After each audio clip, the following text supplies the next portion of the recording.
A violent shove slammed Ethan against the high-rise window. Behind him was an endless night. Below him, a glittering tapestry of Los Angeles. The cool glass against his back created the terrifying illusion that another inch of pressure would send him plummeting from the 85th floor. Sweat slicked his palms as he pressed them against the pane, his fear of heights forcing his vulnerable spine straight. Refusing to fully lean against the glass even as the hand on his neck tightened, cutting off his breath.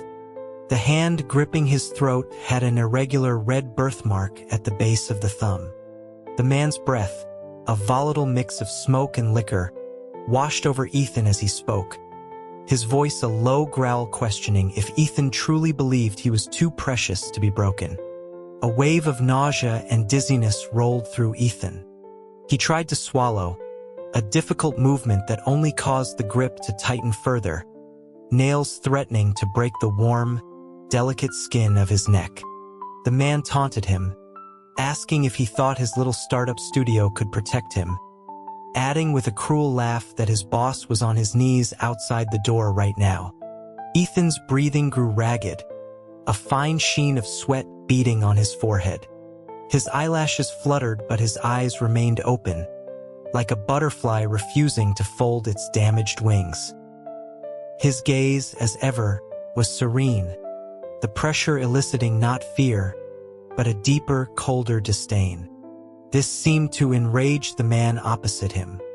The pressure on his neck increased, his breath weakening, his vision blurring at the edges. Suddenly, a sharp cry echoed in the room. Warm liquid splattered across Ethan's face. The hand on his neck vanished. He turned his head to see a face taut with an uncontrollable fury. A voice, sharp and protective, commanded, "Don't touch him. Ladies and gentlemen, we are beginning our final descent." Ethan's eyes opened. Outside the small airplane window, intense sunlight pierced through a thin layer of clouds, making his eyes ache. He quietly regulated his breathing. This was the 5th year of his second act. He rarely dreamed of his past life anymore, but for some reason, the chaotic images from before his world changed had replayed themselves in his sleep. He was no longer the same Ethan who had struggled through the mud. The memories no longer held fear or oppression, but another emotion, buried deep, had begun to ferment, threatening to boil over. Once calm, Ethan put on a hat and sunglasses. After the plane came to a complete stop, he pulled his single carry-on suitcase and quietly left the airport. Word had spread through Starlight Pictures that the 2 leads for Celestial Echoes had been cast, with filming set to begin soon. The news that this major IP, which the studio had kept under wraps for 2 years, was finally happening sent a ripple of excitement through the building. The question of who would star was on everyone's lips. The answer was surprising. Ethan, alongside a new talent the studio had just signed, an artist returning to the States. Starlight Pictures, backed by the formidable Polaris conglomerate, was an undisputed titan in the industry.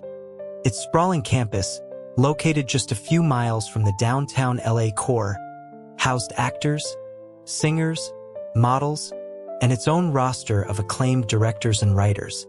With its own theater chain and streaming platform, Starlight controlled a complete ecosystem from talent discovery to content distribution, its position unshakable. The second floor of the main building was a vast, semi-open lounge that served as the studio's social hub. Everyone, from the aspiring trainees on the 5th floor to the Oscar winners with offices on the 25th, passed through, exchanging information, resources, and gossip. It was unofficially known as the Starlight Hub. At that moment, the name Ethan had everyone in the hub buzzing, from established starlets to newly debuted pop idols. In its 18-year history, Starlight Pictures had produced many stars, but Ethan was, without a doubt, their brightest. The idea of him starring in a queer romance was almost unbelievable. A young pop star stood up, a mix of shock and excitement on his face, questioning if Ethan would really do a project like that. A well-known actress chimed in, pointing out that countless big-budget dramas were waiting for him. A producer agreed, noting that Ethan's fee for a single project likely exceeded the entire budget for a genre film like Celestial Echoes, even for a top-tier IP. It seemed impossible.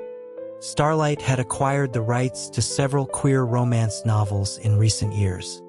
Most were already released or in production, but the most popular, Celestial Echoes, had remained dormant. Many had their eyes on the project. The studio's typical strategy was to cast promising young actors on the cusp of fame, using the genre's dedicated fanbase to launch them into mainstream stardom, after which they would transition to more conventional roles. Ethan was already in another. The path was from queer romance to blockbuster leads, not the other way around. As they debated the rumor's authenticity, the subject of their conversation stepped out of the private elevator on the second floor. The ground floor lobby was often filled with outsiders, but the second floor elevator was for employees and talent only, making the hub a preferred spot for artists. Ethan and his assistant emerged. A young actress in a yellow dress, Sasha, called out to him cheerfully. Ethan paused, then walked toward her group. Many in the lounge held their breath. Though they worked for the same studio, schedules were hectic, and seeing Ethan in person was a rare event for many. He was tall, with a lean frame that was perfect for the flowing costumes of the fantasy epics he was known for. He crossed the space in a few long, graceful strides, stopping before the floor-to-ceiling windows, where the leaves of a large ficus tree cast dappled shadows. Seeing him this close, they understood what a certain director meant when he said the camera didn't do Ethan justice. For those who had only seen him on screen, where his face was already considered a work of art by his fans, the director's comment had sounded like hyperbole. But in person, he was even more striking. Even without makeup, his features were flawless, a canvas of immense potential that directors adored. He could be a serene immortal in a fantasy epic or a brooding killer in a psychological thriller. At this moment, however, he was just Ethan. When he smiled, it was like the first thaw of winter snow, clear, cool, and carrying a hint of disarming warmth. Sasha, the actress who had called out to him, seemed momentarily dazed before asking why he was at the studio. He explained he was there to sign a contract. Several people glanced at the luxury shopping bag his assistant was holding and understood. Eclat, one of the world's most exclusive fragrance houses, had been rumored to have chosen its first global ambassador from the US. Seeing their curious looks, Ethan took out several different bottles of perfume and handed them out. Sasha was delighted, saying she had a gala to attend and hadn't chosen a scent yet. She sprayed a cloud of perfume into the air and twirled under the mist. Ethan chuckled softly, telling her the scent wouldn't last until she reached the event that way. Sasha blinked, asking where she should spray it. They had worked on a film together and were familiar with each other. She had grown accustomed to following his advice on set, a habit that seemed to persist. Ethan was less reserved with her, advising her that since fragrance rises, she should apply it to her ankles and the hem of her dress. The layers of silk on her bright yellow gown would carry the scent with every step, creating a subtle, elegant aura. She was about to say something more, but Ethan's gaze shifted to someone standing. He excused himself and walked back the way he had come. Sasha looked a little disappointed, and others who had hoped for a word were left wanting. They wondered why he was going back up so soon after coming down, speculating that he might have forgotten something or was heading to the parking garage. They hadn't even had a chance to ask him about Celestial Echoes. He was holding a cardboard box filled with cleaning supplies. The elevator arrived, and the three of them stepped inside. The man pressed the button for the 24th floor. Ethan pressed the same button. The The small coincidence made the man glance over. Recognizing Ethan, he froze for a second before stammering a greeting. Any confusion he felt about Ethan's destination vanished. Starlight Pictures was known for its lavishness, providing private lounges for its top-tier artists, even those who rarely came to the studio. These spaces could be offices or customized rehearsal rooms. In Starlight, having a private lounge was a status symbol, and the higher the floor, the higher the status. Floors 18 to 25 were dedicated to these private artist spaces. Ethan's was on 24. The 25th floor was for the living legends, the Oscar winners. The 24th had 4 large suites. One for Ethan, one for the reigning queen of romantic comedies, and one for a top pop idol. The 4th had been empty for a year. Ethan glanced at the man's ID badge and nodded. "Hector," he said. His long lashes were lowered as his gaze swept over the contents of the box, landing on a bottle of air freshener. He knew its chemical scent was strong and disliked by many. Before Hector could say anything, Ethan handed him the bag from his assistant, suggesting he use the perfume inside instead. Hector was taken aback. He recognized the brand. It was incredibly high-end. Using a perfume that cost hundreds of dollars a bottle as an air freshener seemed ridiculously extravagant. He hesitated, reluctant to accept such an expensive gift. Ethan, seeming to read his mind, explained that the brand had sent him far too many samples and he was just giving them away. Hector recalled seeing the others in the lounge receiving bottles just moments before. Still, he wavered. Ethan settled the matter by placing the bag directly into Hector's box, adding that he couldn't stand the smell of air freshener himself. Hector, unable to refuse, nodded quickly. He thought to himself that a star of Ethan's magnitude was probably used to such luxuries. Then he remembered the image of Ethan's fingers holding the bag, pale, slender, and perfect, and decided it suited him. The elevator reached the 24th floor. Ethan entered his suite, poured a glass of water, and as he drank, his gaze drifted to the suite directly across the hall.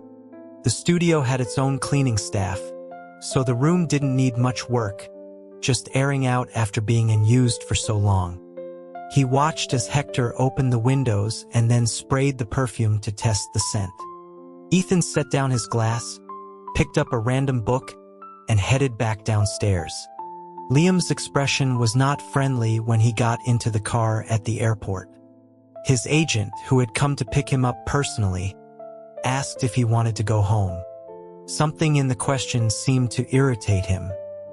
He let out a sharp, undisguised scoff, which made his already intense features look even more unapproachable. The agent quickly changed tactics, suggesting they go to the studio first, mentioning that the artist apartments were nearby. Liam finally nodded, offering a clipped but polite thanks. The agent, though a little wary, felt a sense of relief. Liam might have a temper, but he wasn't impossible to work with. As he drove, he started briefing Liam on his new professional life. He began by explaining that he had set up a verified social media account for him, noting its importance in the American entertainment scene. Liam had spent his formative years studying abroad in Europe. Just when his family expected him to return and join the family business, he had impulsively followed a talent scout to become a trainee.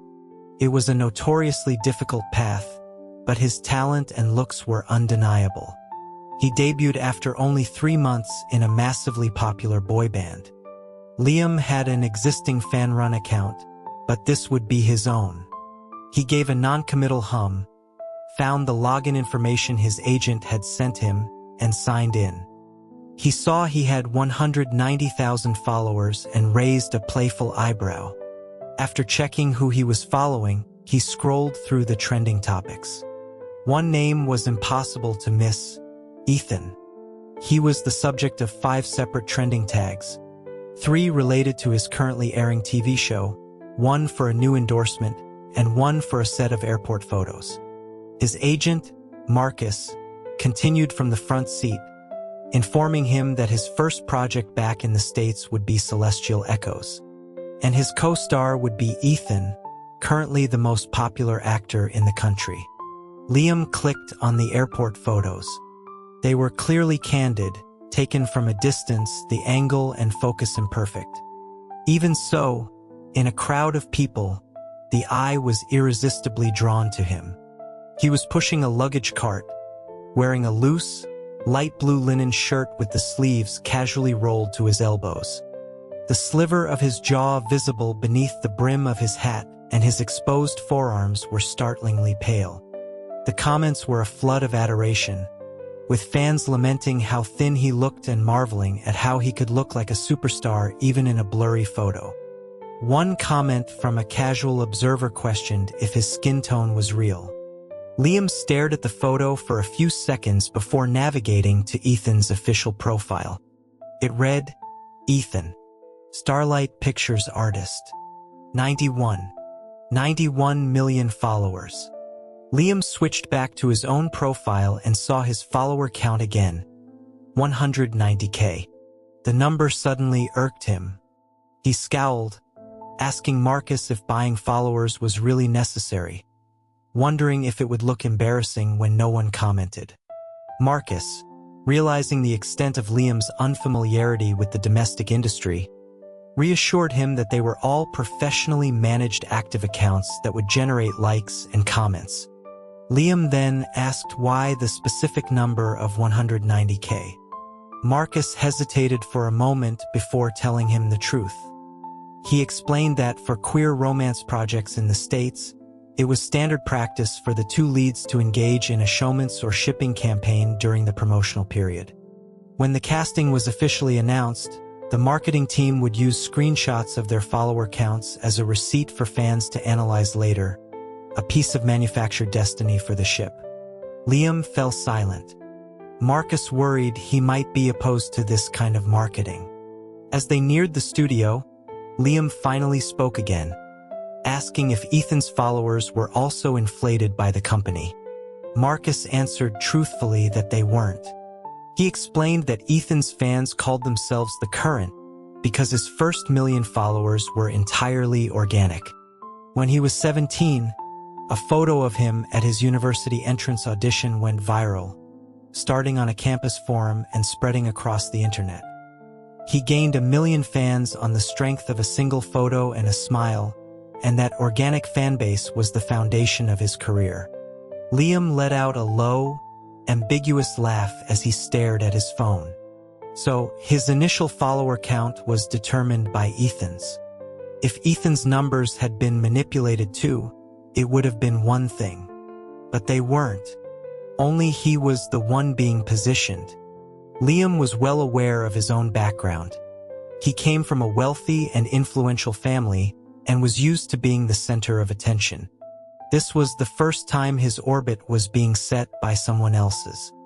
Marcus tried to soften the blow, adding that this was the first time Ethan had ever agreed to do a queer romance project. Liam said nothing. The car pulled up to the studio entrance just as a man in a light blue linen shirt was walking out with his assistant. It was the same outfit from the trending airport photos, but he wasn't wearing a hat or sunglasses, allowing them a clear view of his profile. The few seconds it took for him to walk from the door to his waiting car had a dreamlike quality. After he was gone, all Liam could remember was the sharp line of his jaw, the straight bridge of his nose, and his impossibly long eyelashes. And a single thought. His profile had a surprising, sharp edge to it, softened only by those long lashes and his pale skin. They couldn't linger at the curb. Liam and Marcus got out of the car and went inside for a series of meetings with studio executives before heading down to his private lounge on the 24th floor. After a long flight and a series of meetings with people whose smiles didn't reach their eyes, Liam was tired and irritable. He pushed the door to his lounge open, but the frustration on his face softened as he stepped inside. The room was decorated in natural wood tones and filled with lush green plants, creating a bright, minimalist space. But what truly eased his tension was the faint scent in the air. Liam didn't know much about fragrances, but in this complex yet subtle aroma, he could identify notes of bitter orange, rosemary, cedar, and amber, mixed with other cool, crisp scents. It was like being transported to a silent, moonlit mountain covered in snow. Strangely, there was also a faint, elusive hint of sea mist. The scent seemed to wash away his irritation and the dry, early autumn air of the city, leaving behind a cool, clear tranquility. If he had to describe it abstractly, it was the scent of melting snow. "Nice," Liam commented, his nose twitching slightly. His new assistant, Hector, who had been standing by tensely, let out a breath he didn't realize he'd been holding. Seeing Liam's severe, annoyed expression earlier had made Hector's heart pound, terrified that the heir would find something to dislike and he'd lose his job. Now, seeing Liam's relaxed brow and the way he subtly inhaled the air, Hector was immensely grateful he hadn't used the cheap air freshener he'd bought at the supermarket. Instead, after airing the room out, he had used the perfume Ethan had given him. The scent was cool and unique, nothing like the common fragrances he was used to.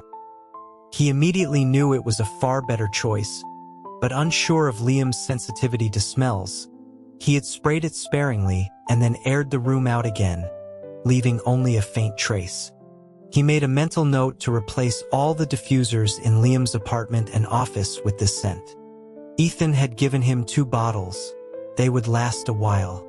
He sent a silent thank you to Ethan. What a genuinely good person.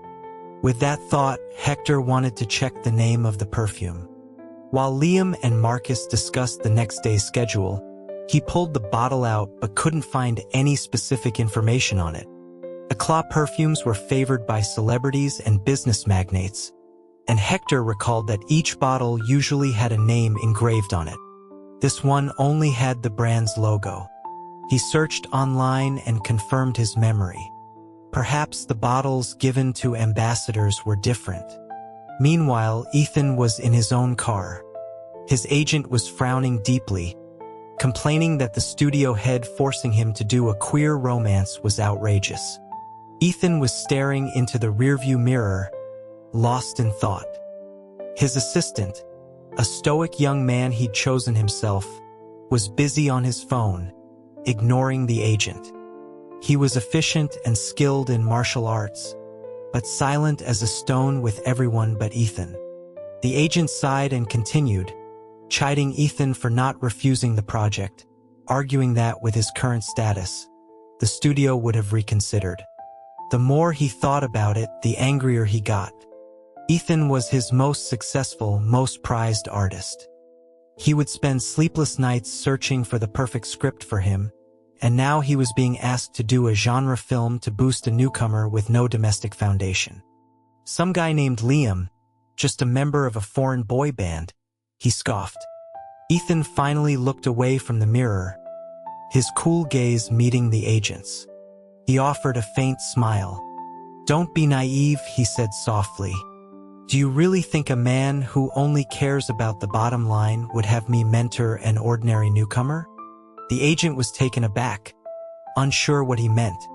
Ethan, having lost interest in the conversation, leaned back against his seat and closed his eyes.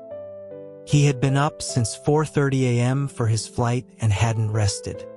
Seeing him close his eyes, the agent fell silent, pondering his words. Ethan was much younger, but countless past events had proven his sharp instincts. The agent, like many others, had learned to trust his judgment. Ethan went home and slept. When he woke, it was already dark. He stood on his balcony, took a picture of the moon, and posted it to his private social media feed. At that moment, Liam was staring at his own social media profile. After it was officially verified, he posted for the first time. The fan-run account immediately reposted it, and his follower count began to climb rapidly. It was now at 194,000, almost at 200K. He watched the numbers intently. Just as it was about to hit 195,000, it suddenly dropped by a few hundred. It would rise a little, then fall a little. After half an hour of this back and forth, it still hadn't crossed the 195K mark. Liam clenched his jaw and let out a soft hiss of annoyance. His agent was certainly thorough, having someone monitor his account to keep it at 190K until the official announcement, slowly replacing the company-managed followers with real ones. To his surprise, his follower count didn't break the threshold because of organic growth. At 10 p.m., one of the peak traffic times for social media, the production team for Celestial Echoes officially announced its two leads. The combination of Ethan's name and the highly anticipated IP sent two hashtags straight to the top of the trending list. At the exact moment of the announcement, Ethan followed him. The company immediately stopped throttling his account. With the boost from Ethan's follow and the trending hashtags, his followers began to skyrocket. His account's initial numbers were determined by Ethan, and its takeoff was triggered by Ethan. Liam savored the thought for a moment, a strange sense of fate settling over him. After the announcement, he was added to a group chat for the main cast and crew of Celestial Echoes. The chat was filled with welcoming emojis from the others, but not from Ethan. Ethan was in the group. Liam saw his name, which was listed with his role. His profile picture was a still from his current hit show, showing him lying in the snow, his long hair spread out around him. The icon was still, and the man himself seemed to be asleep.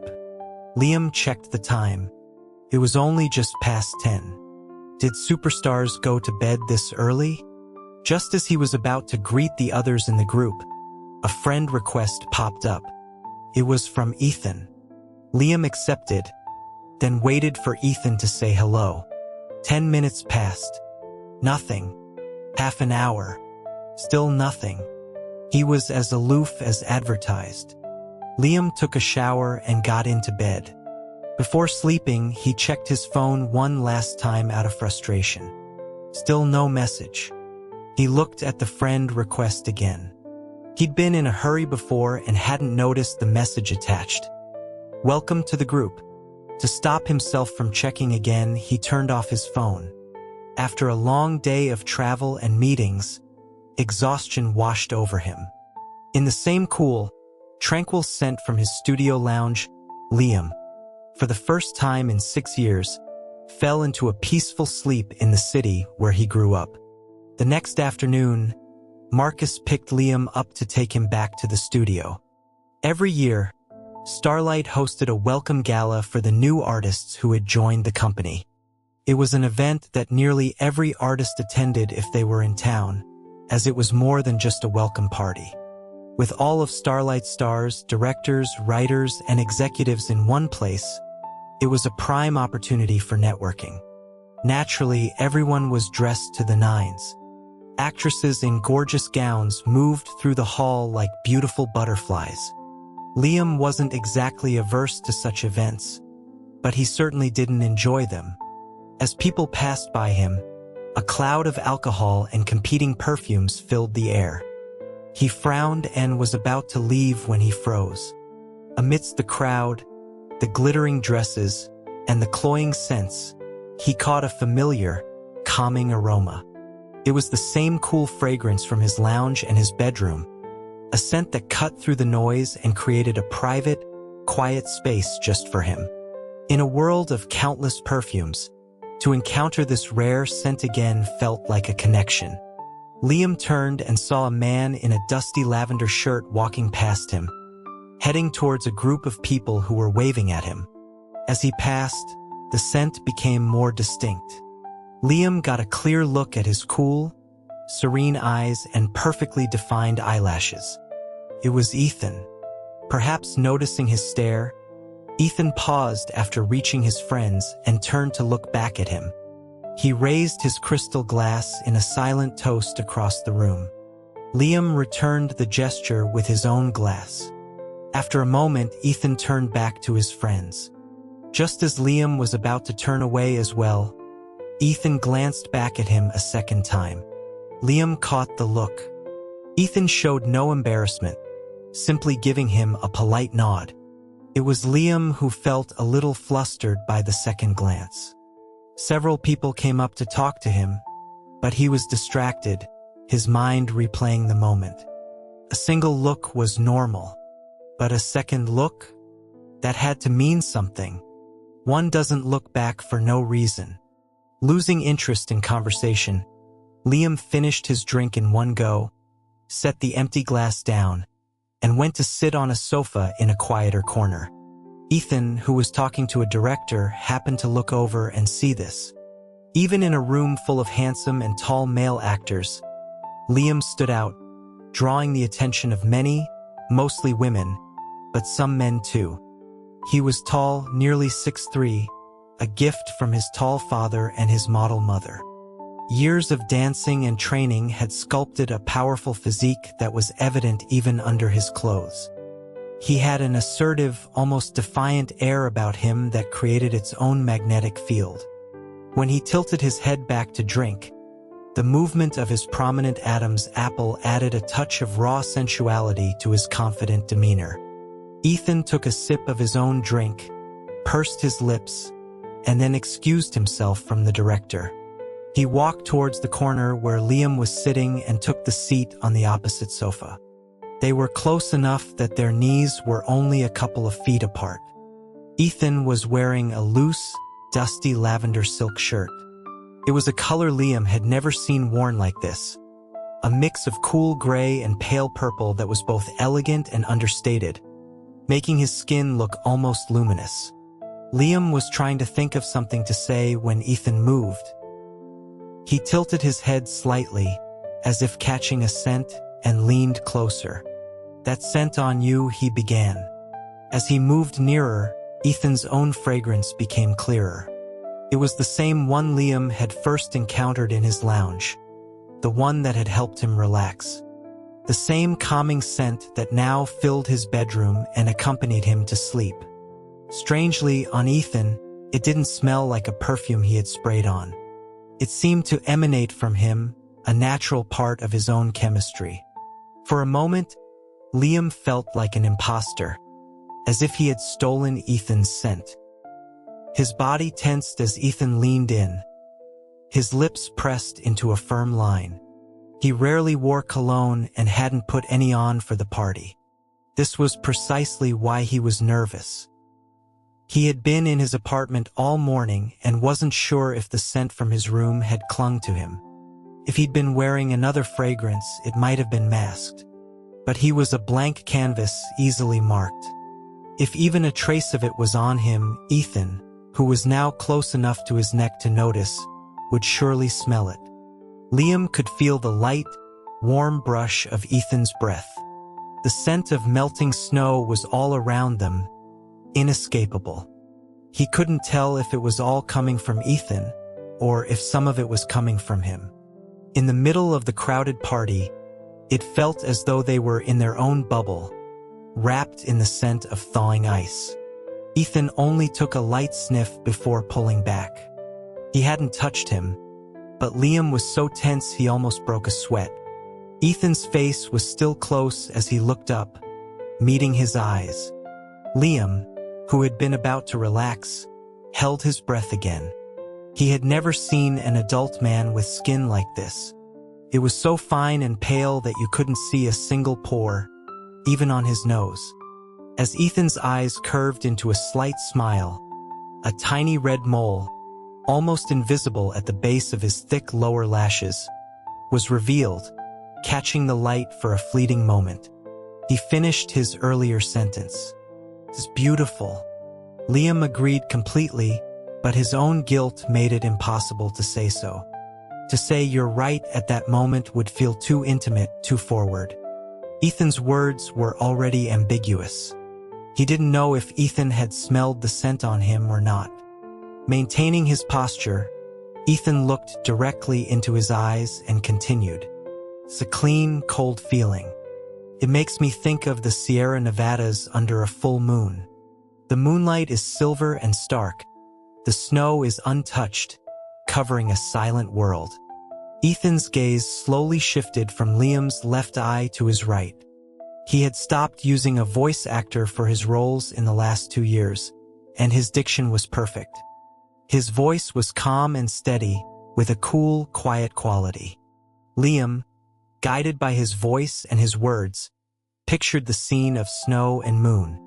Before him was Ethan's pale skin and his clear, serene eyes.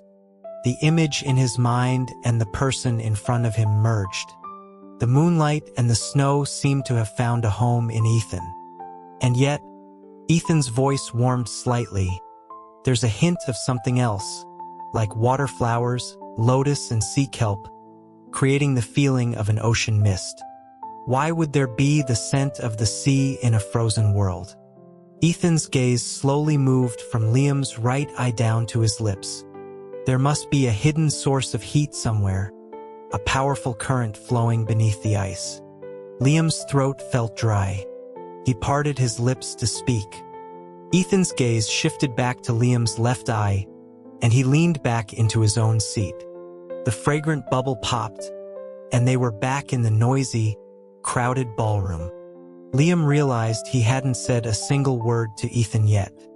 He had always been impulsive and spontaneous, but now he couldn't think of a single thing to say. The image, the voice, the scent, they all lingered. If he said the wrong thing, he felt like he would shatter the moment, sever the connection. After what felt like a long silence, just as Liam was about to speak, someone called Ethan's name. Ethan stood up. "Excuse me," he said. "See you on set." Liam, who rarely drank, suddenly had a strong urge for a drink. There was nothing in his hand, but there was a glass on the low table between them. The champagne glass Ethan had left behind. Liam's thirst intensified. He handed Ethan's glass to a passing waiter, got a fresh one for himself, and looked up to see Ethan surrounded by people. He was the most popular person at the party, moving from a circle of actors only to be intercepted by a stunning actress. By the time Liam looked again, a large, friendly face was right in front of him. "Hey!" Liam pushed the face away and walked back to his corner with his drink. A man named Leo followed him. "Were you just talking to Ethan?" he asked, impressed. Liam took his time finishing his drink before acknowledging him, though he didn't answer the question. "You're not with Starlight. How did you get in?" Leo grinned. "A place with this many beautiful people? How could I not be here?" Liam nodded.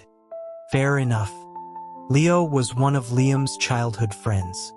They had gone to the same schools, and Leo's flirtatious nature had been apparent since middle school. He was a self-proclaimed expert in romance, drawn to beauty like a moth to a flame. That was Ethan, right? "You just got back, and you're already talking to the industry's untouchable white whale." "Impressive. White whale," Liam repeated, his eyes lifting. "Yeah. Ethan. The one everyone wants but no one can get." Liam lowered his gaze, the memory of Ethan's scent and his description of the moonlight still fresh in his mind. "Ethan, who are you looking at?" Sasha, who had finally managed to corner him, waved a hand in front of his face. "You're not paying attention to me at all." Ethan pulled his gaze back and looked at Sasha with a half-smile. "Is your attention on me?" Sasha faltered, her eyes darting around nervously, lingering for a moment on a particular person. Ethan caught it. Coincidentally, the objects of their attention were sitting together, talking. He looked at Sasha, whose face was slightly flushed, and asked if she liked him. Sasha stammered, unable to form a coherent sentence. Ethan knew who she meant and cut her off gently, advising her that he was not a good choice for a boyfriend. Sasha fell silent, her face scrunching up. She knew why Ethan said that, But you know I'm not a good choice for a girlfriend either, she confessed. I'm just really into his face. I can't tell anyone, not even my agent. She pleaded with him, you're the only one I've told. Will you help me? Ethan looked over at the two men, an unreadable smile playing on his lips as if he'd thought of something amusing. You really like him? He asked. Sasha nodded emphatically. But I don't know what to do. I mean, Leo is, experienced. Sasha loved yellow. She had worn a yellow gown the day before and was in a yellow dress today, a choice that made her look bright and vibrant. She was wearing the Eclat perfume he had given her, a sweet and fresh citrus scent with notes of neroli. Do you like oranges? Ethan asked her. Sasha, confused by the question, nodded. Ethan led her to the buffet table. It was laden with desserts and fruit, but few of the celebrity guests were eating. Ethan picked up an orange and began to peel it slowly. Sasha grew impatient. He was supposed to be helping her, not peeling an orange. But his hands were mesmerizing, his long, slender fingers moving with a grace that was beautiful to watch. Within seconds, she was captivated, subconsciously memorizing his movements. Ethan held up a piece of the orange peel. Hold out your hand, he instructed. Sasha obediently extended her wrist. Ethan folded the peel and squeezed it hard over her wrist. A fine mist of citrus oil settled on her skin. He did the same to a lock of her hair. The orange notes in her perfume became richer, more natural. Now, he said, take this basket of oranges and go eat them near Leo. A whole basket? Sasha asked, surprised. The fruit on the table was arranged in rustic woven baskets. In a room where most guests wouldn't even touch a single piece of fruit, she was supposed to go eat a whole basket of oranges near Leo? Yes, Ethan confirmed, not looking in their direction. Leo is sitting in the corner. Find a comfortable sofa near him. You can even take off your heels. Just sit there, relax, and eat the oranges. Ignore him completely. He continued his instructions in a low voice. Eat slowly, but enjoy it. Let your cheeks puff out a little. No matter what he does, don't look at him until he comes over to talk to you. He'll probably say something about the oranges. When he does, don't be friendly. Still ignore him. You can look at the person next to him and ask, loud enough for him to hear, is he always this nosy? If he persists, take half an orange and shove it in his mouth. Sasha was stunned into silence. Ethan let out a low laugh. Sasha's eyes widened in understanding. I get it. Men are impossible. The less you pay attention to them, the more they want you. Then she asked, but why so many oranges? Ethan smiled again. The oranges are the key. To create a foodie persona? I'm good at that, Sasha exclaimed. That's not the point, Ethan explained patiently. The point is to link yourself with the oranges in his mind. When you associate yourself with something positive and common in someone's mind, they'll think of you every time they see it. It deepens and beautifies their image of you over time. He paused. In psychology, it's called anchoring. Sasha was even more stunned, this time with awe. She never would have guessed that such a seemingly silly plan had so much thought behind it. He was far more clever than Leo. She grabbed Ethan's arm excitedly. You're a genius. Ethan's expression tensed slightly. Sasha quickly let go, remembering his aversion to being touched. Can I ask you for more advice later? She asked. Ethan didn't need to look to know that Liam and Leo were still talking. If I have time, I'll reply, he said. Sasha beamed. You're the best. My feelings for Leo are shallow and fleeting, nothing compared to my noble admiration for you. Ethan chuckled, unsure if he should be pleased that Sasha didn't categorize him as just another man, especially after her earlier comment. After Sasha left with her basket of oranges, Ethan slowly ate the orange he had peeled, the sweet and sour juice bursting in his mouth as he resisted the urge to look back. Ethan left the party early. Not long after, Liam left too. As he was leaving, Leo was whispering to him while simultaneously checking out a nearby actress. "Now that you're back, I'll show you a good time. I still remember your type." "My type?" Liam asked. "Pale skin, tiny waist, long legs?" Leo guessed. Liam was silent for a few seconds. "Right." He couldn't drive after drinking, so Hector came to pick him up. Before getting into the car, Liam looked up and saw a distant, bright moon in the night sky. The car moved smoothly through the dark streets. Hector was concentrating on driving when he heard Liam ask from the back seat, "What was the scent you used in my lounge and my apartment?" Hector's hands tightened on the steering wheel. "It's a perfume from Eclat," he answered nervously. "Which one?" Liam asked, pulling out his phone. Hector swallowed hard. "I don't remember." He saw Liam's eyes meet his in the rearview mirror. Just as he hoped the topic was closed, Liam said, "Go to the Eclat boutique tomorrow morning and buy every single perfume they have." Hector nodded quickly. He was relieved. The issue wasn't resolved, but at least Liam wasn't angry. Once he bought all their perfumes tomorrow, he'd figure out which one it was, and then he could relax. The next morning, Hector was at one of LA's most luxurious shopping centers right when it opened. Eclat, with its high prices, had only one boutique in the city, located in the heart of the most affluent district. At 10 a.m., the boutique had its first major sale of the day. One customer bought all 23 fragrances from their entire collection. At the same time, Ethan was on a video call with Eclat's master perfumer. The brand valued their new ambassador highly. When they first made contact 6 months ago, they decided to create a signature fragrance in collaboration with him. It was the first time in Eclat's 100-year history that they had created a fragrance for an ambassador. The scent had to be intrinsically linked to Ethan. Their initial idea was inspired by his most iconic role, the white whale character that had become synonymous with his public image. The perfumer had asked Ethan to recall the most profound emotions or scenes from his life. They ultimately settled on the themes of moonlight, white snow, and seawater. The perfumer had created a final sample that he was happy with, and Ethan had already written the copy and chosen a name for it. Moonwake on Snow.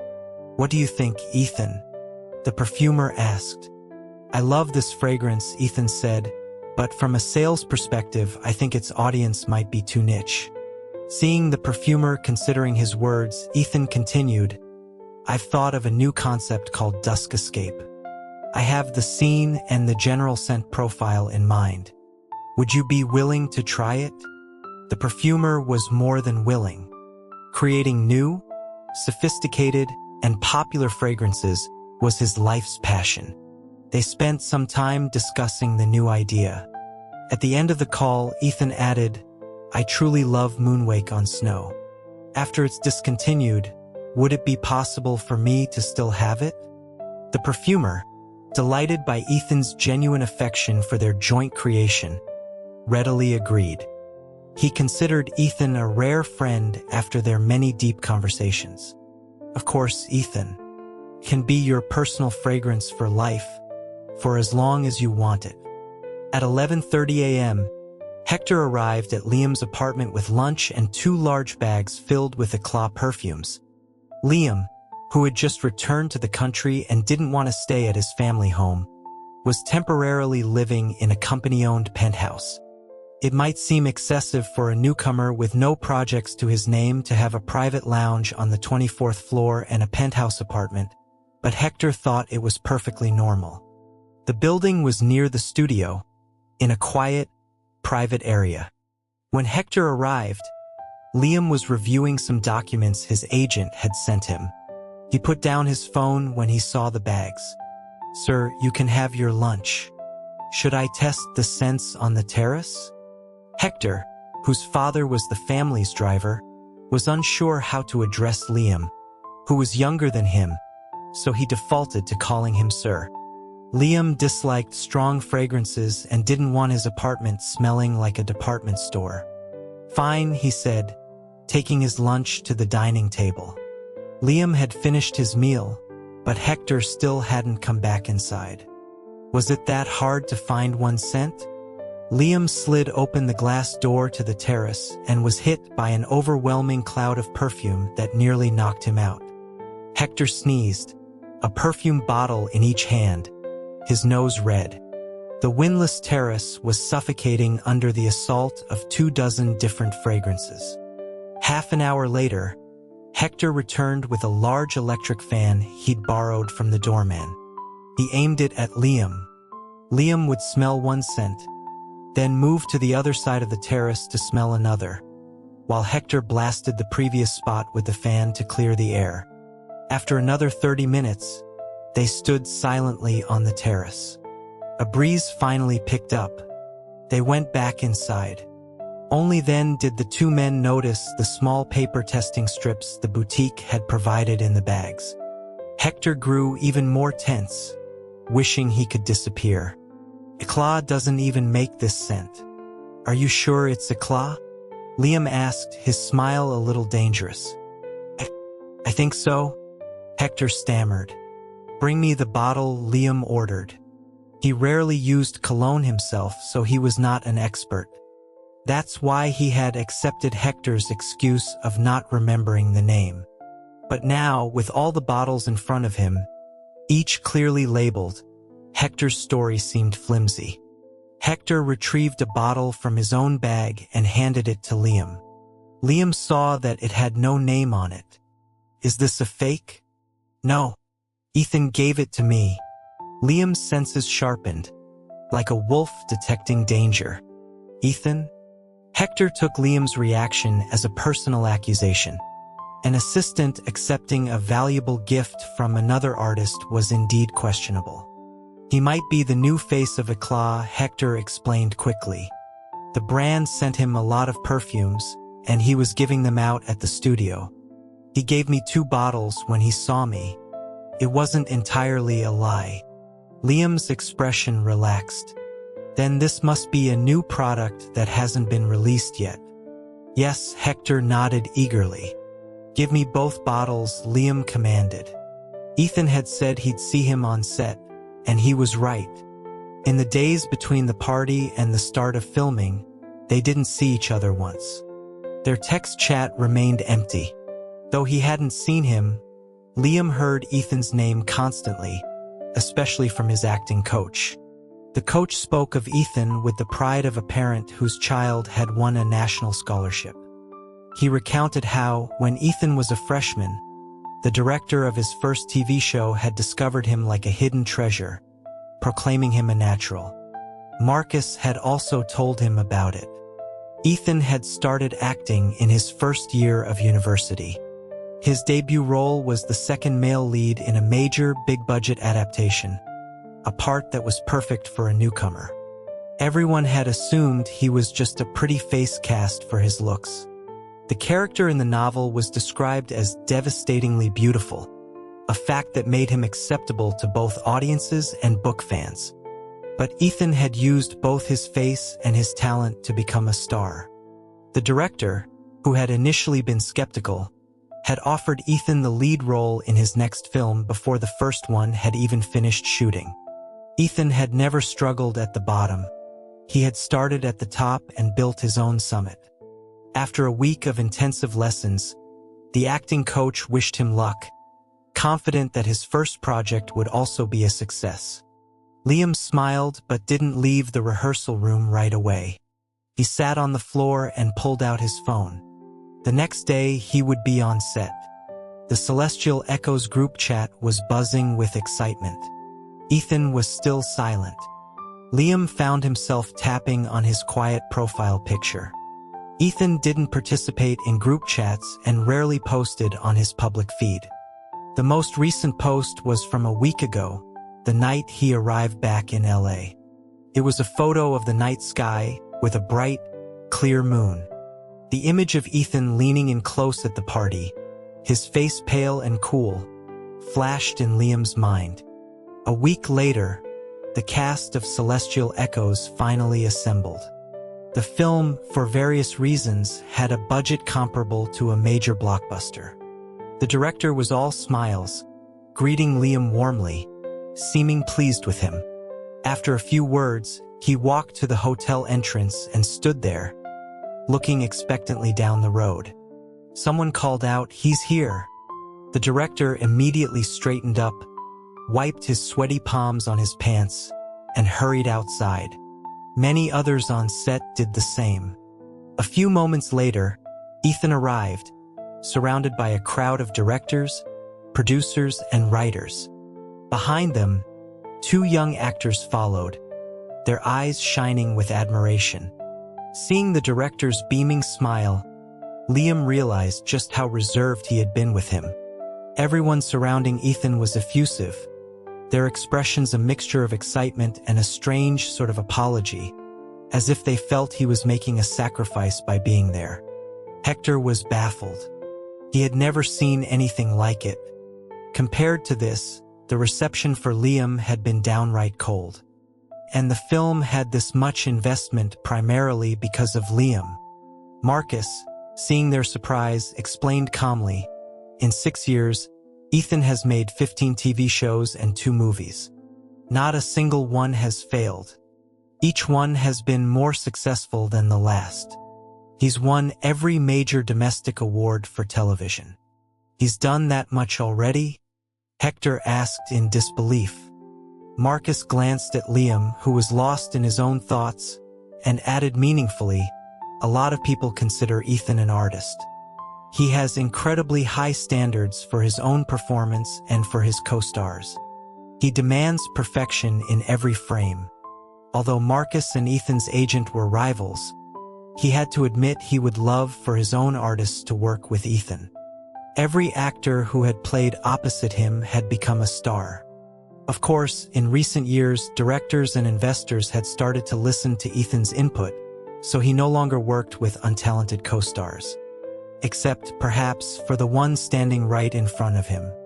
Liam, who may or may not have understood the implication, simply said, "But he's only 24.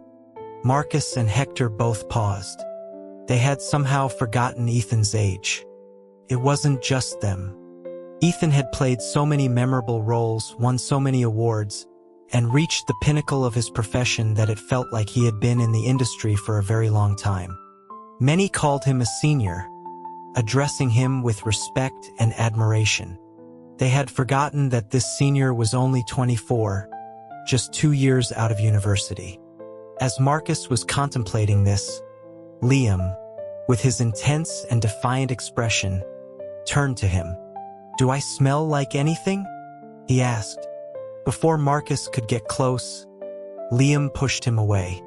Marcus, looking unimpressed, answered, "No." Ethan had entered the lobby.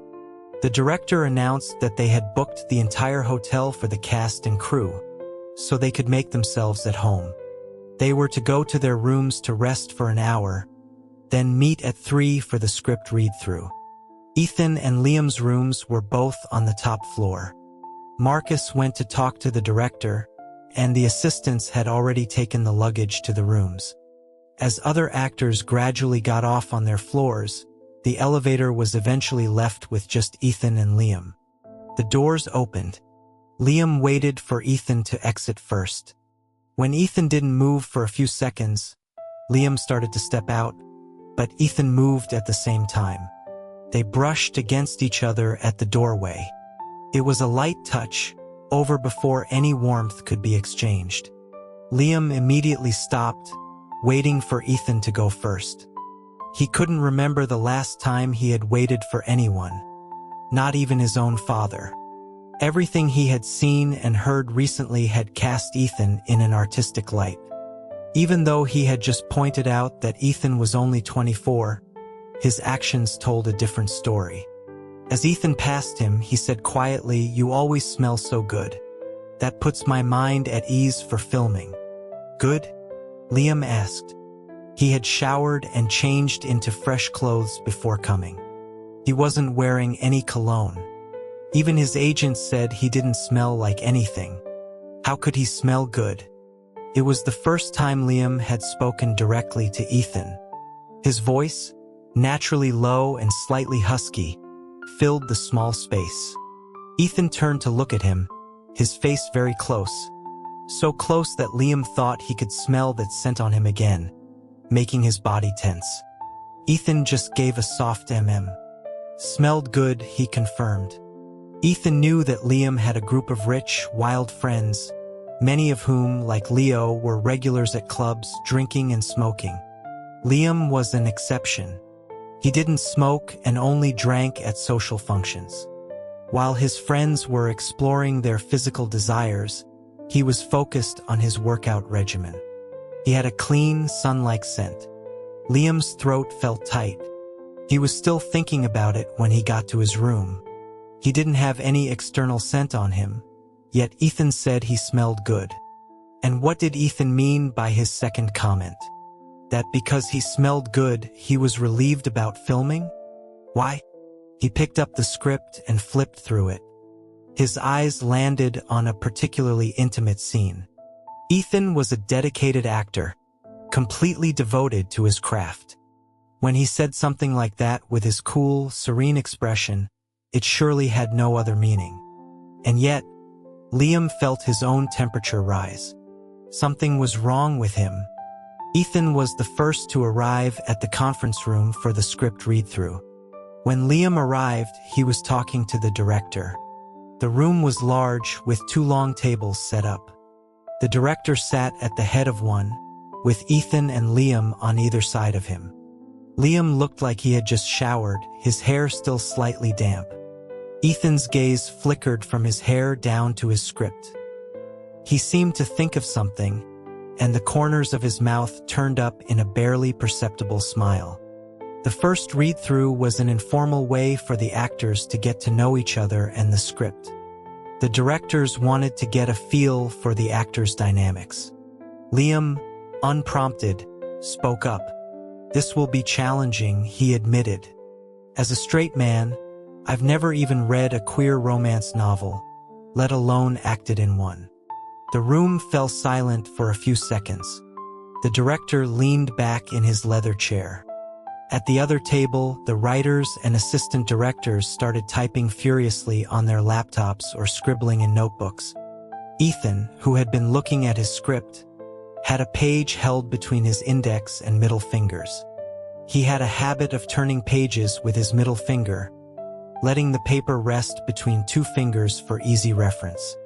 They were the hands of someone who had never done manual labor, the fingertips soft and pink, making the white paper look coarse in comparison. He tapped the page twice. To Liam, the sound seemed unnervingly loud, though no one else seemed to notice. Ethan looked up at Liam, a half-smile on his face. For some reason, Liam kept talking. "I'm completely straight.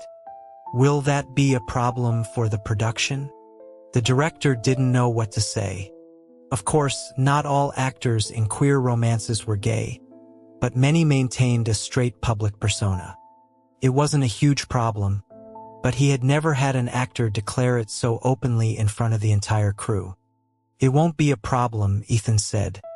"We'll just have to rethink the promotional strategy." "Why?" Liam asked. Ethan's reply was pointed. "Straight guys faking it for clout is bad form." Marcus had already explained the shipping expectation to him. He was straight. Ethan was telling him that, under the circumstances, they couldn't do a showman's. That was better. Should be better. But a rebellious part of him felt a little defiant. He had looked it up. Almost every queer romance drama had its leads participating in a shipping campaign. Were they all gay? Impossible.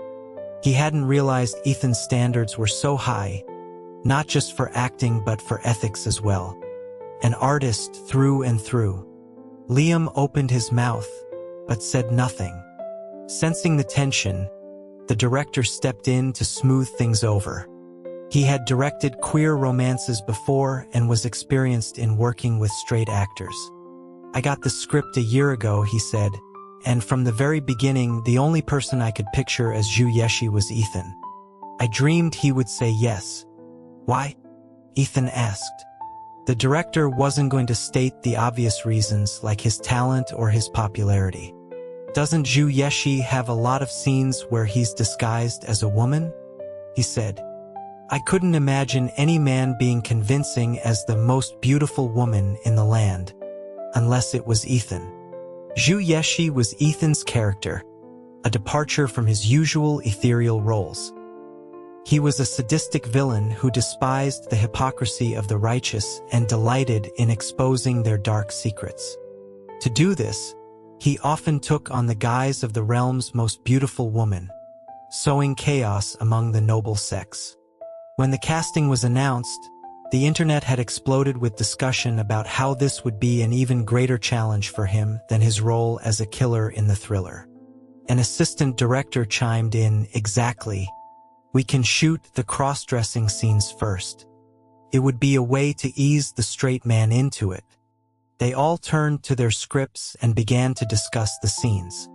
After the meeting, as the directors and staff moved to another area to talk, Ethan, who was gathering his script, asked Liam, "Have you ever seen me in a female role?"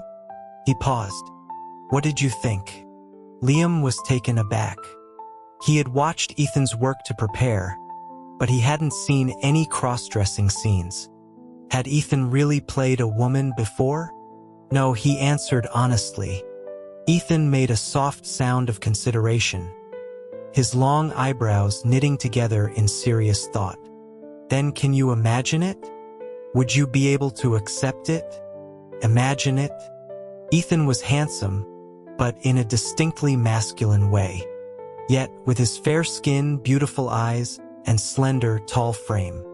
If he were in women's clothing, with his eyebrows shaped differently. No, he couldn't imagine it. Liam fell into a strange silence, unable to answer. Ethan didn't seem to need a reply. He was lost in his own world, thinking about his character as he walked away. Liam let out a quiet breath of relief. Ethan truly was obsessed with his craft. After Ethan and Liam left, the directors continued their discussion, now more openly. They had a clear picture of their two leads.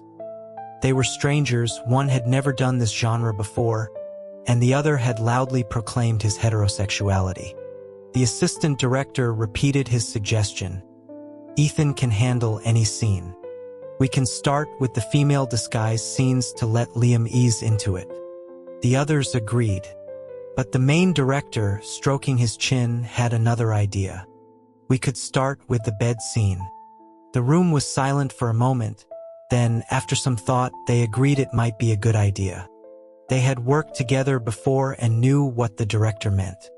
The goal wasn't necessarily to get a perfect take, but to use the scene to break the ice between the two actors. After that, everything else would seem trivial. It was a risky move. "Shouldn't we ask Ethan first?" someone suggested. "Absolutely. We need his approval." Another person pointed out, "Have you noticed? In all his roles, Ethan has never done a bed scene. He rarely even does kiss scenes." At 6:30 p.m., Ethan received a text from the director while he was having dinner. "Ethan, we're adjusting the shooting schedule. We have 2 options for the first day. Could you take a look?" The director's next text laid out the choices. First, we could shoot the female disguise scenes. Second, we could shoot scene 109, the intimate scene. After sending the messages, the director went silent. Ethan calmly picked up a piece of bitter melon and chewed it slowly, a faint look of pleasure on his face. After swallowing, he picked up his phone and replied with a voice message, his tone cool and thoughtful. "The first option is like slowly boiling a frog. The second is like shattering the ice immediately. Director Lin, you're trying to break the tension, so the second option seems more effective." The director was thrilled that Ethan had understood his intention. But he added, "I know it might be difficult for you." Ethan, hearing the director's concern, reassured him, "Every scene in the script needs to be shot well. It doesn't matter which one we do first. You don't need to worry about me. I'll help Liam as well." The director was overcome with gratitude. He had worked with plenty of arrogant stars, but Ethan, who was far more famous, was professional and cooperative. This was why Ethan was Ethan and no one else could be. The director's admiration for him grew even deeper. Ethan put down his chopsticks and said to his assistant, who was silently eating across from him, "Adam, can we not have bitter melon next time?" Adam shook his head. "It's cooling." Ethan sighed. "Fine." After dinner, he showered, changed his clothes, and grabbed his script. "Where are you going?" Adam asked. Ethan smiled. "To add some fuel to the fire." At the same time, Liam was having dinner with Marcus. As one of Starlight's top agents, Marcus had several big stars under his management, but he had chosen to personally accompany Liam on set. Liam's background was one reason, but he also had high hopes for this project and was worried Liam might cause problems. After all, of everyone on set, Liam was the most likely to be the weak link. During dinner, he was still quizzing Liam. "In your acting classes last week, did the coach go over scenes from the script with you?" Before joining the cast, Liam had a week of private lessons, and they had indeed worked on scenes from the script. Liam nodded. "But they were all my solo scenes." Marcus knew what he meant. He was most worried about Liam's scenes with Ethan. To be honest, he would be worried about any of his actors working with Ethan, let alone someone who had never acted before. And because of the characters, the script had many intimate scenes, including a partially obscured bed scene. Acting in a scene like that with Ethan, it was a daunting task. "Don't worry," Marcus said, trying to be reassuring. "They might not even shoot all the scenes in the script. Some might get cut." "Why? Because they can't be aired?" Liam asked, looking up. "Because of Ethan," Marcus explained. "He never does bed scenes, and all his kiss scenes are filmed with camera tricks." Liam's fork paused over his plate for a moment before he resumed eating. Outside, the moon was rising. He looked at the pale moonlight falling on the table and thought, he really is an artist. Professional and aloof. It made sense. If even Leo considered him an untouchable white whale, how could anyone kiss him? Just then, there was a knock at the door. Marcus went to open it.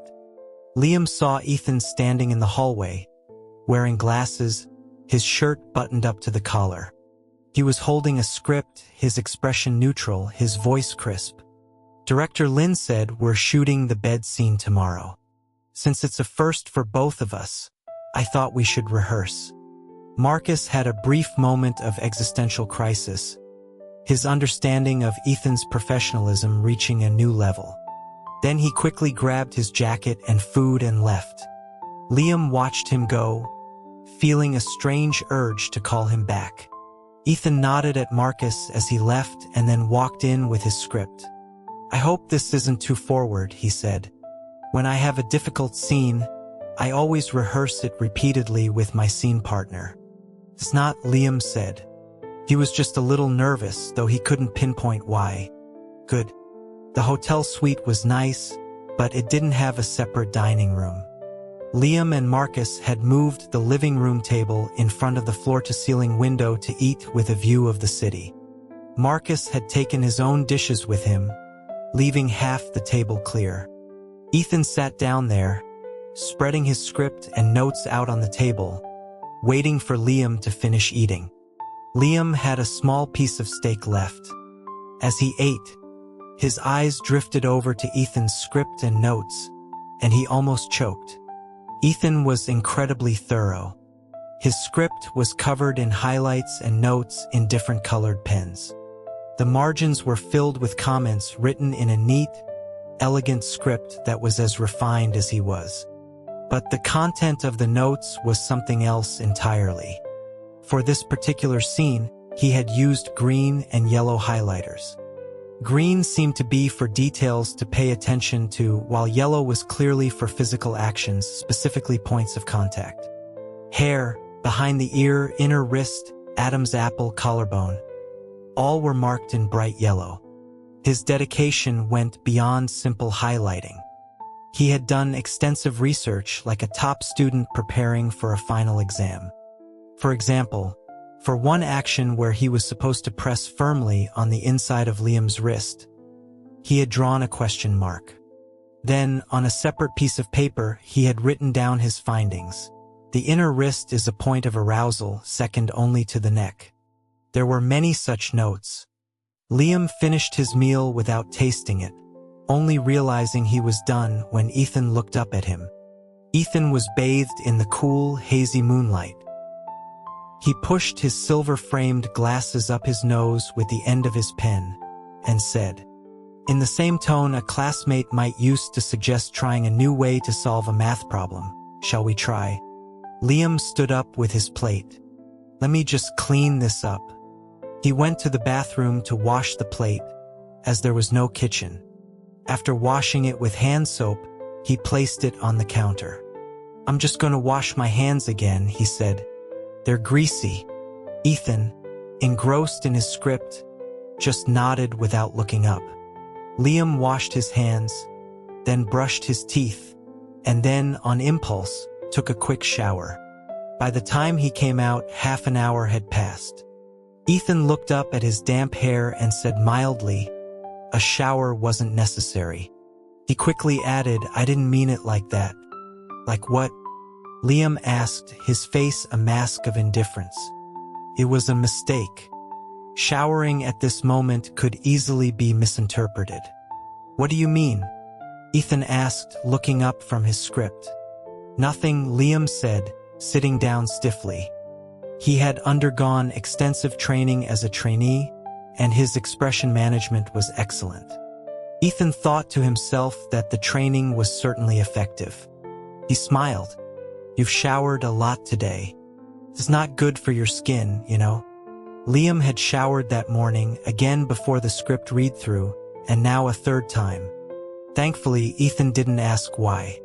Instead, he asked directly, "Was it because I said you smelled good? Are you trying to wash it off?" He looked down. "I'm sorry. That was presumptuous of me. I won't say it again." "No," Liam said quickly. "You can say whatever you want." Ethan looked up, his eyes bright. "All right." Liam felt a sense of relief. "Now that you're all prepared," Ethan said calmly, "shall we begin?" Liam's tension returned. "I wasn't preparing for this," he explained. Ethan's expression was now serious and focused. "It's good to be prepared. I've done a lot of preparation too." "But your preparation was academic," Liam thought. "My preparation was washing myself clean." The more he thought about it, the more he felt like a creep from Ethan's perspective. Ethan pushed his script to the center of the table. "This is my first time shooting a scene like this too," he said. "I asked some experienced colleagues for advice. They said that if you're not familiar with your scene partner, shooting an intimate scene for the first time in front of a crew can be very awkward and lead to a lot of retakes. A useful technique is to go through the scene beforehand to get familiar with each other's bodies." He pushed his glasses up again, the frames momentarily hiding his long lashes but not the clear, direct light in his eyes. "Tonight, should we start by getting to know my body or yours?" Liam thought that his decision to defy his father and enter the entertainment industry might have been a mistake. This was harder than inheriting the family business. If anyone else had said that to him, he would have suspected their motives. But this was Ethan. His intentions were pure. He was approaching the scene with the earnestness of a diligent student doing his homework. Honestly, seeing Ethan's meticulous notes had left Liam both impressed and charmed by his innocent dedication. Ethan was wearing an ivory-colored shirt. On most people, the color would make them look sallow, but on him, it only enhanced his pale, cool complexion. The top button was fastened at his slender neck, adding a touch of asceticism. In the moonlight, he looked ethereal and untouched. When a doctor examines you, you don't question their intentions. But at this moment, Liam couldn't see Ethan as a doctor. Ethan blinked, seeming to notice Liam's hesitation. He pointed to two highlighted words in his notes and offered a compromise. Then let's just get familiar with the wrist and the ear today, okay? Okay, Liam said, his voice a hoarse whisper. Ethan's ears twitched slightly.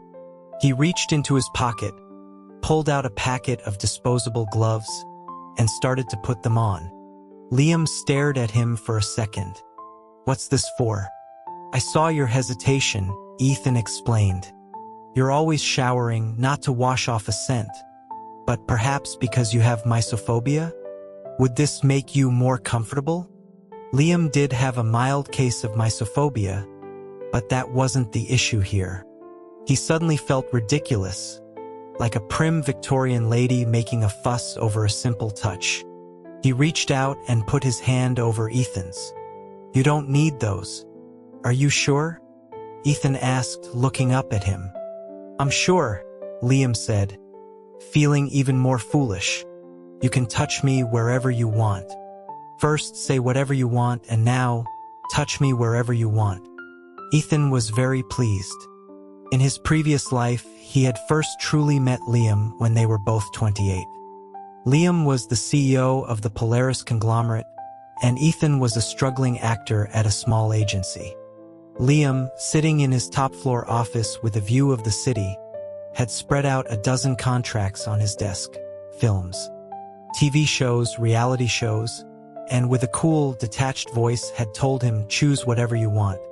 Liam couldn't have known what Ethan had been through before that moment.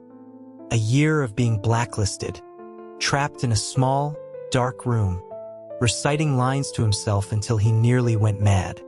Liam's whatever hadn't been dismissive. It had been a lifeline. Ethan liked it when Liam said whatever to him. He hid his satisfaction behind a serious expression as he reached for Liam's hand. Liam had thought that a simple touch on the wrist would be nothing, but he was wrong. The pads of Ethan's fingers were surprisingly soft, softer than the delicate skin on the inside of Liam's own wrist. As they made contact with that sensitive spot, a jolt of tingling electricity shot up his arm, and his body tensed instantly. The room overlooked the city skyline, the river a ribbon of shimmering moonlight. Ethan, bathed in the same moonlight, leaned closer, his head near Liam's wrist. He smelled of bitter orange and amber, mixed with that unique scent of melting snow. I didn't understand why the script emphasized the inner wrist, Ethan mused, his voice low and analytical. I learned that it's a pulse point, which is why people apply perfume there. Perhaps the pulse is a source of its sensitivity.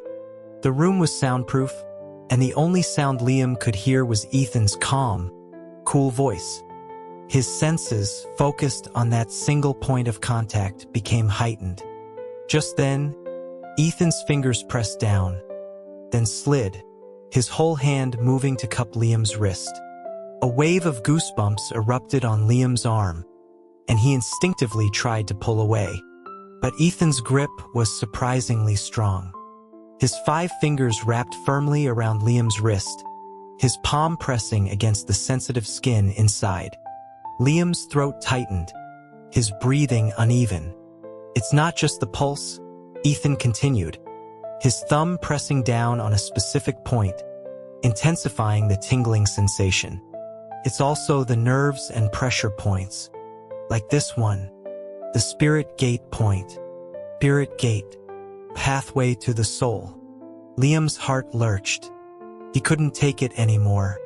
Just as he was about to pull his hand away, Ethan released him. Ethan looked at him, his eyes shining with academic curiosity. So that's the wrist. What did you feel? What did he feel? The skin on his wrist was hot and tingling, and the blood flowing back to his heart felt like molten lava.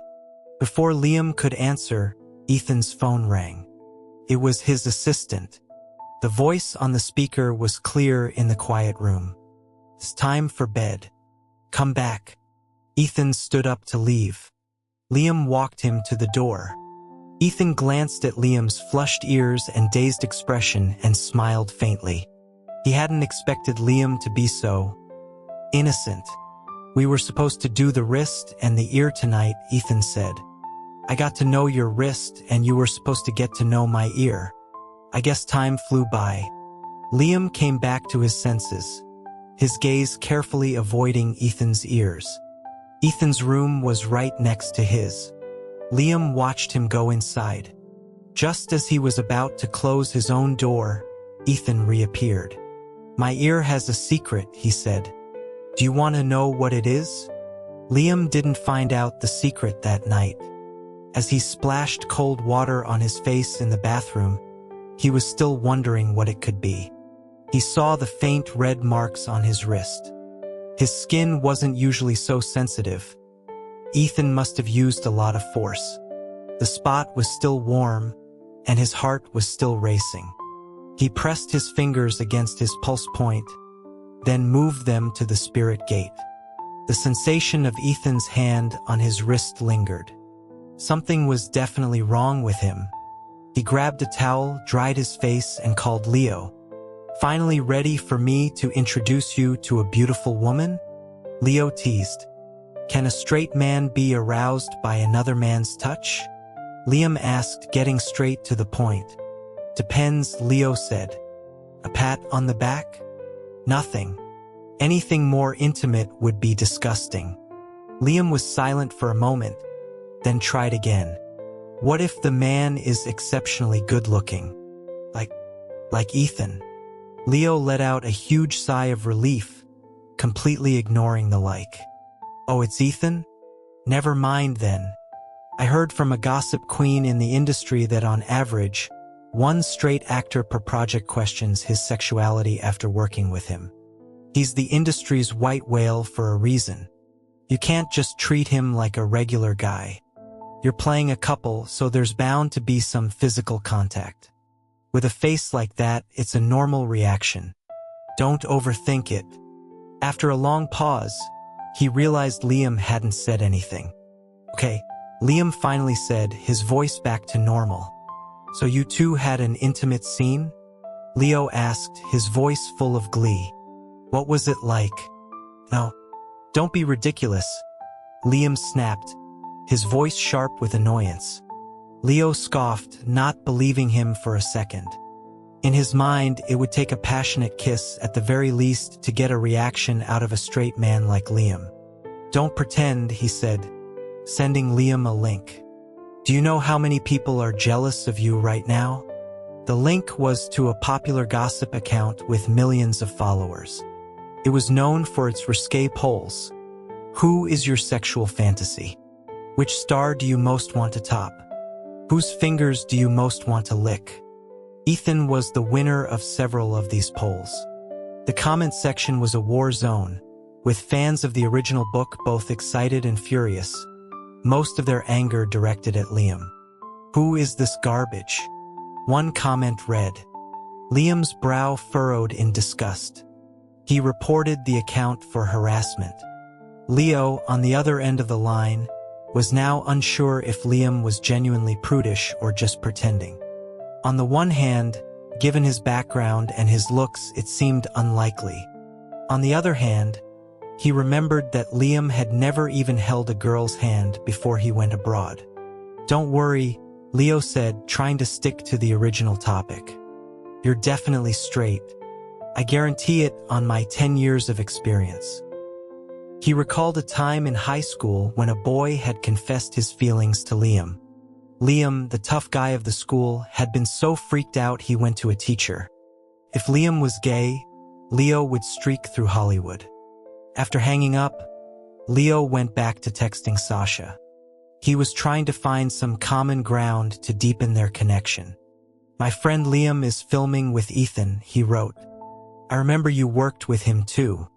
Is he very enthusiastic on set?" Sasha's reply was swift. "You're full of it. Ethan doesn't like to be touched. He's very professional and distant on set unless he's discussing a scene. I know you're trying to create a fake connection between us, but making things up just makes you look cheap." Leo knew he should have agreed with her, but being called a liar by a woman for the first time in his 25 years was a bit much. If he can get a reaction out of a straight man, you call that distant? He thought. They argued for a bit before his brain finally kicked in. "Why don't you video call me and yell at me to my face?"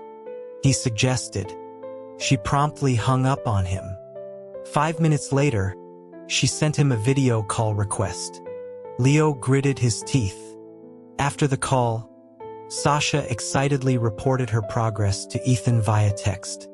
"I did what you said on social media, and Leo started talking to me. He even video called me. The acting techniques you taught me worked. Love you." She added, "But I'm starting to dislike him. He was spreading rumors about you, saying you were enthusiastic on set because his friend Liam told him so." Ethan raised an eyebrow at the last message. Was Liam a schoolboy? Running to his friends after a simple touch on the wrist made his ears turn red? But that wasn't the Liam he had seen on stage. Ethan looked at the performance video playing on his tablet. Liam, even at the edge of the stage, was the undeniable center of attention, confident and captivating. Liam must have realized something and would be more cautious from now on. So, should he push forward or pull back? After being reassured by the experienced romantic, Liam's self-perception returned to normal. He was a straight man. Ethan was just an exception.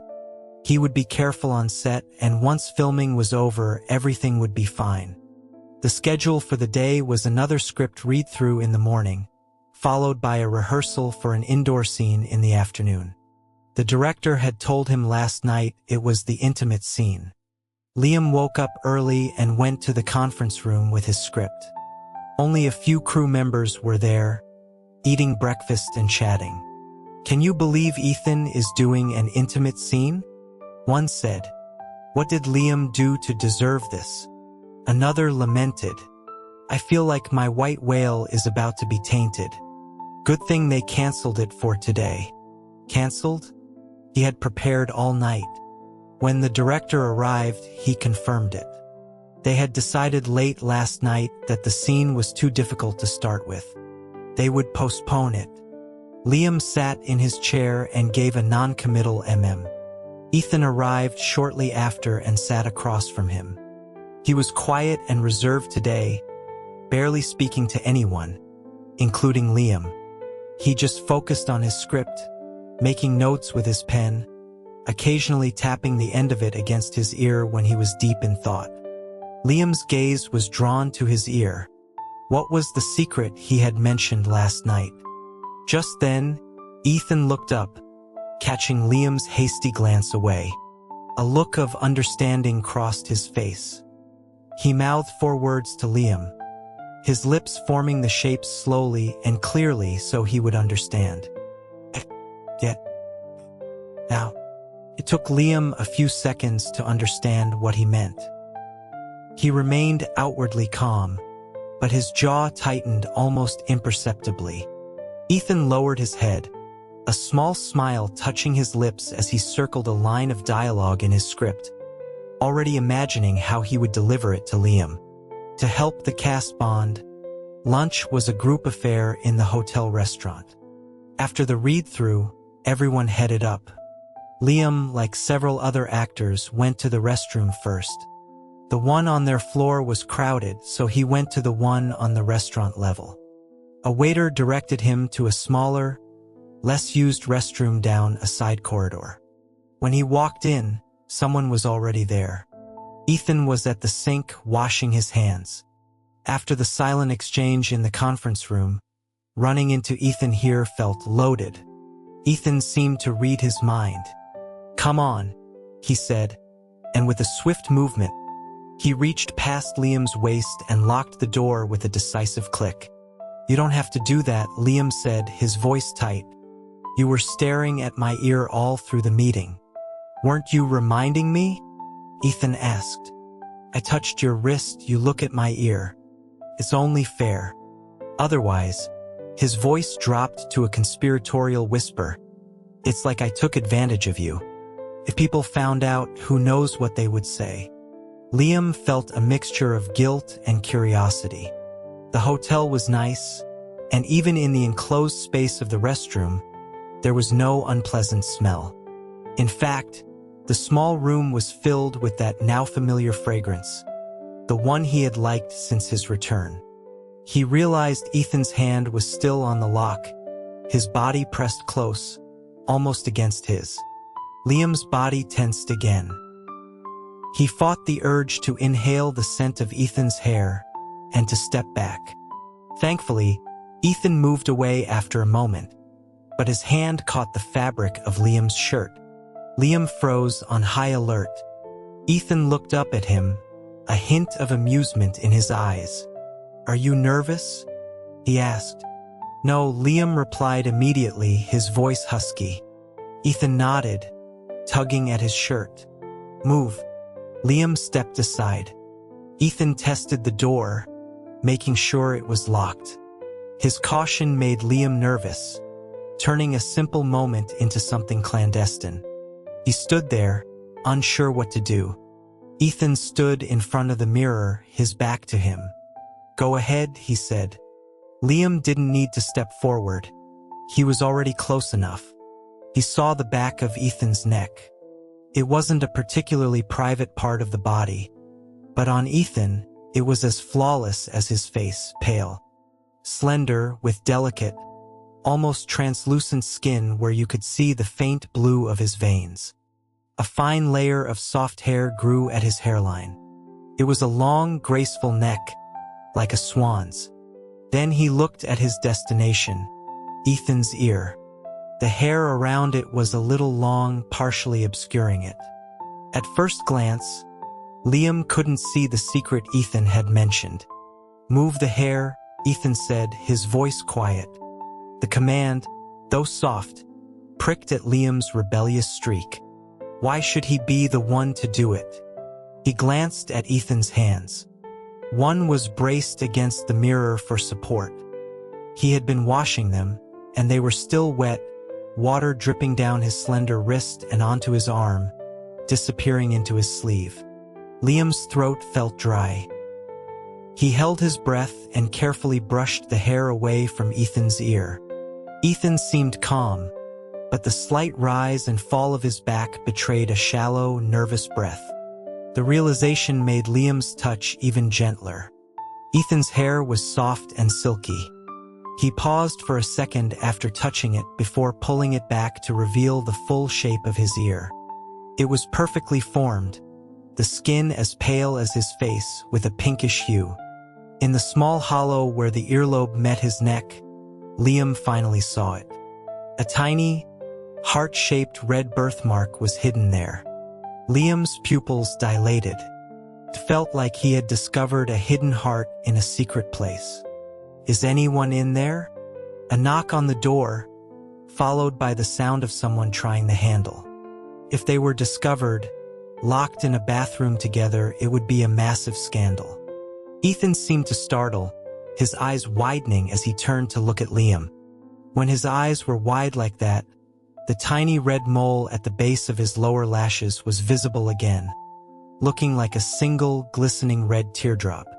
The hand Liam had on Ethan's hair tightened unconsciously. Ethan's skin was famously pale, but to have these two small, vividly colored marks, one hidden in his lashes, the other in the secret hollow of his ear, did he have more? The person outside mumbled something and walked away. Ethan let out a breath of relief and turned back around. Liam, who thought he had been composed, found himself relaxing as well, though he didn't know why. Just as the tension eased, he heard Ethan's voice again. "Touch it." Liam thought he had misheard. "What?" Weren't we supposed to be preparing? Ethan said, as if it were the most logical thing in the world. The script says you have to. My ear. So touch it. Let me get used to your touch. The restroom was silent, the air thick and warm. Ethan waited. He had guessed that Liam would be fascinated by his ear and its secret, a guess based on their interactions in his past life. But Liam didn't move. After a long minute, Liam's voice came, low and rough. Not now. This was unexpected. It was just a touch to help him get used to it. What was inappropriate about that? But Ethan didn't push. He thought maybe he had moved too fast. He schooled his features and was about to turn around when Liam's hand landed on his shoulder, holding him in place. He was taller than Ethan, and in the small space, his presence was overwhelming. Changed his mind? Ethan thought. He tensed, his attention focused on his ear. But the touch never came. Instead, a soft cloth was placed on the hand he had braced against the mirror. Liam's hand, larger than his own, held a handkerchief and was carefully drying the water from his hand and arm. Ethan was momentarily stunned. It had been a long time since something had completely surprised him. He didn't know where the handkerchief had come from. Could only have been in the pocket of Liam's trousers. Liam dried his hand and arm, then placed the handkerchief in his palm. "Let's go eat," he said, and then disappeared into a stall. Ethan stared at the handkerchief, his mouth slightly open. In his past life, the only time he had ever thought of giving up was with Liam. After everything he had been through, he had assumed Liam's help came with the same price as the others. One night, he had stood before him and unbuttoned his shirt, piece by piece. He had seen Liam walk quickly towards him and had closed his eyes, ready for what was to come. But that time, too, had been unexpected. Liam hadn't touched him. He had draped a trench coat over his shoulders, wrapping him up tightly, and pushed him into the adjoining room. When the door closed, Ethan had felt a strange mix of emotions. A flicker of shame, and something else, something he couldn't name. Ethan clenched his fist around the handkerchief. "I swear, I'll get you into my bed," he whispered to the empty room. When Liam came out, Ethan was gone. The door was open, and someone else came in, greeting him. Liam responded distractedly, turning on the tap and running his hot fingers under the cold water. The water felt icy, and his fingers trembled slightly, a movement so subtle only he would notice. When Liam got to the restaurant, it was already full. Ethan was at the director's table, which was crowded. From a distance, Liam saw that Ethan had tucked the hair on his left side behind his ear, leaving the perfect shape of it completely exposed.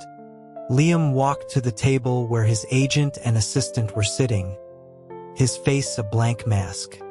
Hector had just brought a plate of food from the buffet. "Ethan's ears are so perfect," Hector gushed. "And that earring he's wearing is amazing. I couldn't stop looking." Seeing Marcus frown at him, he quickly added, "It's the first time he's worn his hair like that." Everyone was staring, not just me. Liam set his knife and fork down on his plate with a sharp clatter. Hector, who was sensitive to moods, immediately fell silent. The sound was just like the sound of Ethan tapping his script after Liam had announced he was straight. Ethan had tucked his hair back and added an ear cuff. It was eye-catching, but it also hid the birthmark even more securely. It was unclear if Liam had realized this. When Ethan subtly adjusted his hair and noticed the intensity of Liam's gaze, he took a slow sip of tea to hide his smile. His guess had been right. Liam liked his ear and its secret. In their past life, Liam had once asked him, with feigned indifference, who else knew about the birthmark. When Ethan had listed a few names, Liam's expression had darkened. The birthmark was cleverly placed. The ear wasn't a private area. but the hollow behind his earlobe was deep enough to conceal it easily. Since his rebirth, Ethan had kept his hair a little longer. The only exception was for his role as the killer, where he had a buzz cut.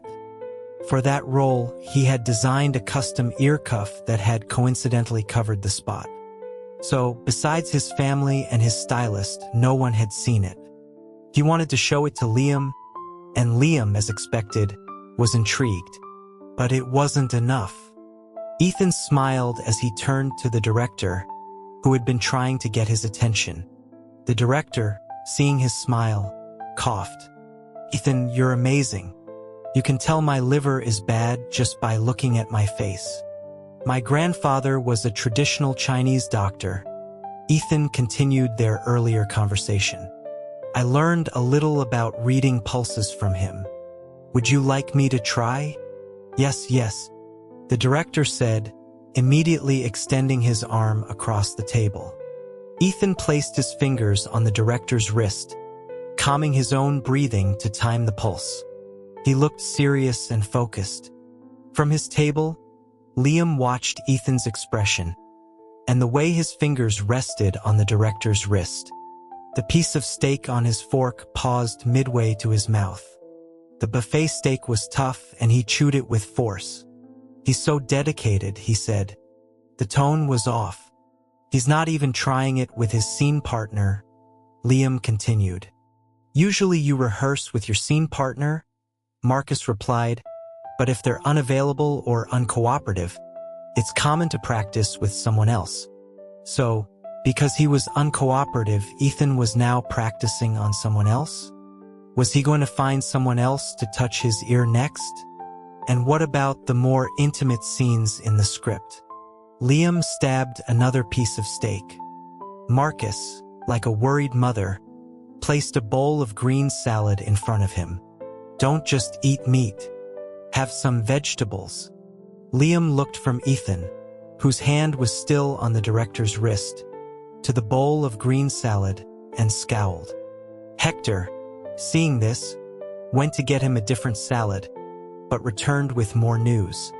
"Ethan knows how to read pulses. He's doing it for the director, and he's spot on."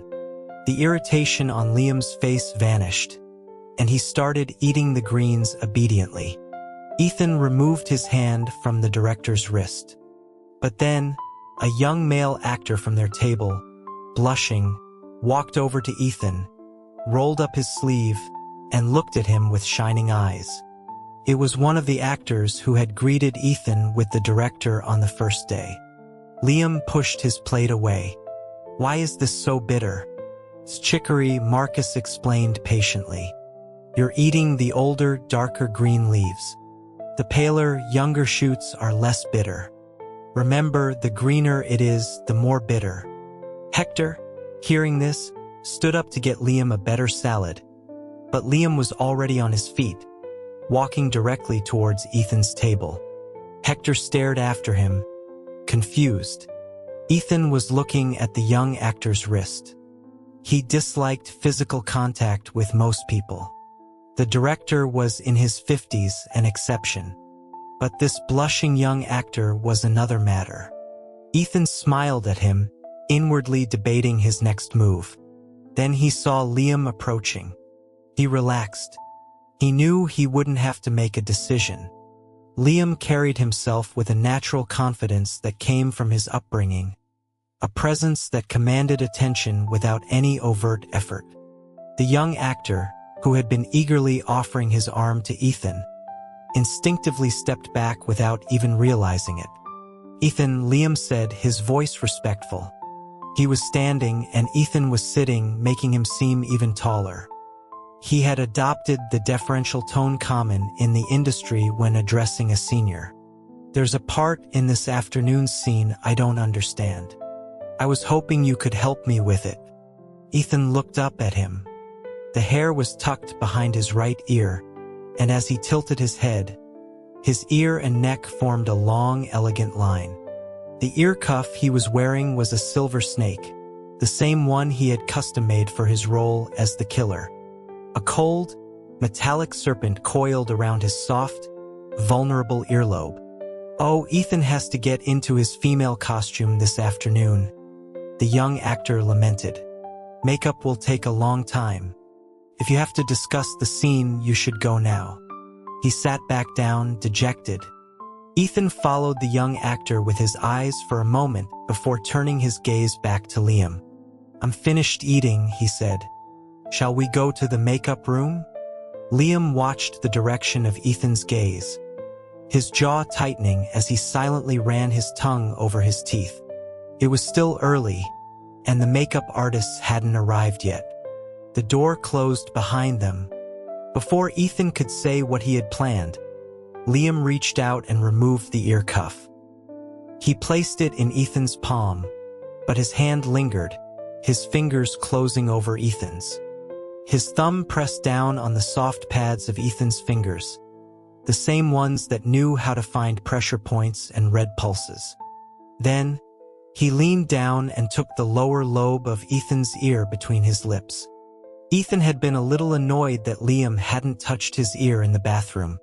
He knew he was pushing things, but he hadn't backed down completely. He was confident he could get Liam to cooperate. A moment ago, he had been calm and pleased, thinking that Liam was finally going to touch his ear as planned. Now, his feigned surprise became real. Liam hadn't hesitated. He had gone straight for his ear, biting down gently. The heat of his breath, the wetness of his mouth, and the sharp sting of his teeth hit him all at once.